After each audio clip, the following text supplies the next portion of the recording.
you ever stop to think about how you show up in a conversation? I never did until about 6 months ago.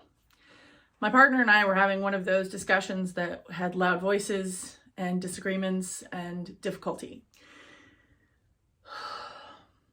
And at one point in our argument, he said, "I just don't feel like you hear me." And that really landed on me because a big part of who I am in the world is somebody who listens, somebody who connects, and somebody who hears what other people have to say. In fact, if someone told me I need to be seen, I need to be heard, I feel like that's the kind of thing that just gets to the core of me. So when my partner said that to me, it really landed heavily. And I've been spending, ever since that time, really looking at ways to hone my skills for listening and paying attention and being a better conversationalist. And I think my friend Susie put it best when she said, it's not that you don't listen, it's that you have two modes. One is, I am here to listen, my listening ears are on, I hear everything that you're saying, and I'm taking it in with rapt attention. And then there's the other mode, which is, oh my God, I have to tell you everything that just happened to me.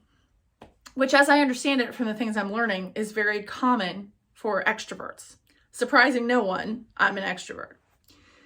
So one of the things that has been revolutionary in this journey, and I'm definitely not over it, still got a lot of work to do, has been really focusing on what the person is saying.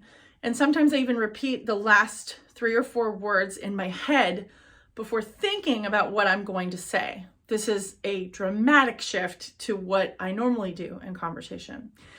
And one of the things that has really helped is thinking about how it helps the other person be heard to truly, fully listen. And one of the things that I'm learning too is that you connect more when you ask the other person questions. Let me explain. Often in storytelling, someone's telling a story, you feel the compulsion to say, oh my gosh, that same thing happened to me. Even though it's not exactly the same thing, because how could that be? It's a similar thing and you feel like it's going to bring you connection. In fact, I have tested this out, and what brings more connection is asking them more questions about their experience, which in turn gives you more information about their experience, and then you learn more about them, and thereby you connect. And the questions that you ask tell them that you've been in that same boat, you've been in a similar boat. And I gotta tell you, it's a very rich experience. So this week's message is all about, how do you listen? How do you pay attention? How do you show up for the people who need you? And how do you show up for yourself? Are you a good listener? Ask yourself that question.